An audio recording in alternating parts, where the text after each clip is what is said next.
Sorry for that interruption. What we would like to do is take a look at integers. And integers are whole numbers and their opposites. And so whole numbers would include things that like 0, 1, 5, 150. These numbers can go on. Any number that you could count to, essentially, plus 0, and their opposites. So -2, -57, and -300 would all be examples of integers. Whole numbers are the set of all natural numbers plus 0. The natural numbers are the counting numbers, so we're going to kind of do these two things at once. So anything that you would count to. So we start counting at 1 and we would count up from there. So 1, 2, 3, 4, 5. Presumably I could count to 1,000,000. It would take me a long time, but that would be a natural number, something that I could count to. So examples would be 1, 2, 3, 4, 5, and I'm going to do the ... to show that that set continues on forever. The whole numbers, on the other hand, add in 0. We would never count to 0, but we would certainly include that in our whole numbers. So 0, 1, 2, 3, 4, and so on.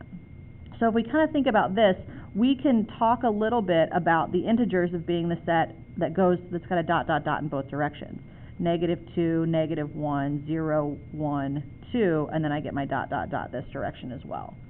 So we've got all of these sets of real numbers. All of these are considered real numbers, and these sets kind of fit within themselves. This is the smallest group, and then the groups get larger in size going up here. So anything that's a natural number is also a whole number, and anything that's a whole number is also an integer. Anything that's an integer is also a rational number. I'm going to skip over this irrational because this is a special case that we won't worry about. And anything that's a rational number is real, and anything that's an irrational number is also real. And so there's a little diagram down here at the bottom to help you out with that.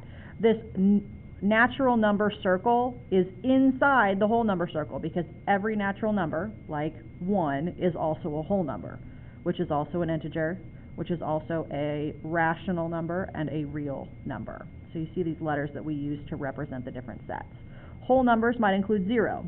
0 should not be inside the natural number circle, but it's inside the integer, rational, and real number circle. Integers might include -3, for example.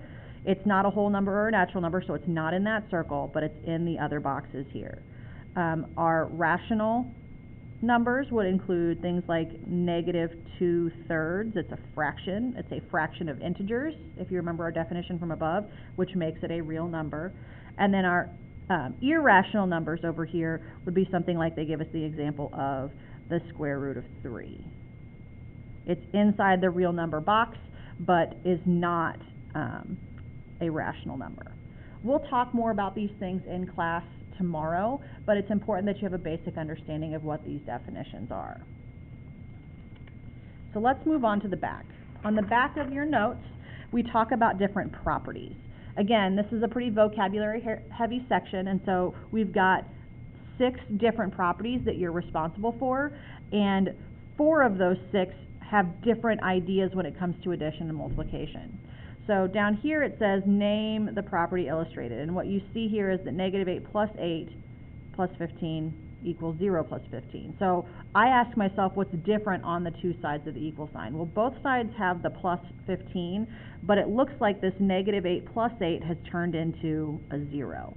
And so I want to go find a property that has that happen. And so where is it when two things are added together that they equal 0? Well, it's certainly going to be in this addition column. I don't have two things added together to equal 0 here or here. I notice there's a 0 here, but 0 is being added to a number. It's not equal to 0. So this is an inverse property of addition here, because I see that two numbers added together equal 0. So the inverse property of addition. It's not enough to just write the inverse property. You need to indicate whether it was of addition or multiplication. So it asks us to find the additive inverse and the multiplicative inverse of -7. So down here, the additive inverse, I'm in the inverse column, should be a number that gets added to -7 that equals 0. So I would say -7 plus what equals 0? Well, if I add 7 to both sides here, then the additive inverse is 7. For the multiplicative inverse, we've got -7 times 1 over what equals 1. And so here, what would I have to put in the denominator here? Well, I would want them to cancel to get 1 to be the answer. So this multiplicative inverse is actually the reciprocal. So here, my multiplicative inverse is -1/7 is the multiplicative inverse, because we would take the reciprocal to get the multiplicative inverse. They took the a and changed it into 1 over a.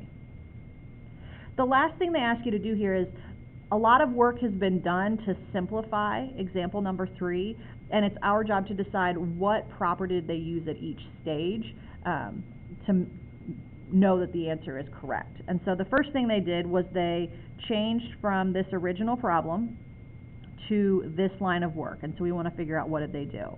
Well, as I look at it, instead of having the 3a minus b in parentheses, it's been separated out and it has the 4 in front of it. So as I go back up here, that appears to be the distributive property. They've taken the a and shared it with the b and shared it with the c, just like they did down here.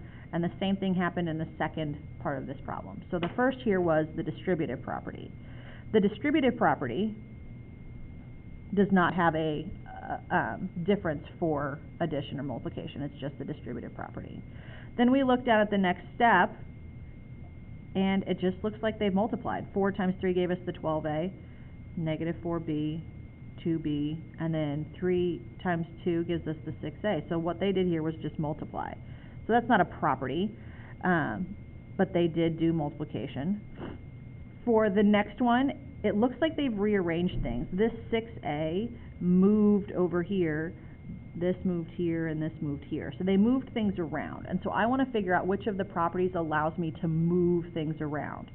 And so up here, if I go back up, changing the order things are written in, as long as there aren't grouping symbols, is the commutative property.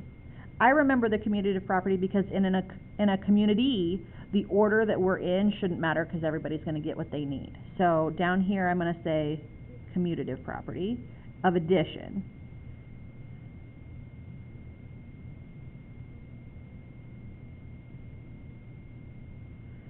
And it's addition, there is no subtraction, so I'm not going to worry about that. The negative or the subtraction went with the 4b, but there was no multiplication that we were changing the order of. Then down on the next one, it looks like they took the 6 and the 12 here and put them outside and then pulled the a out to the front.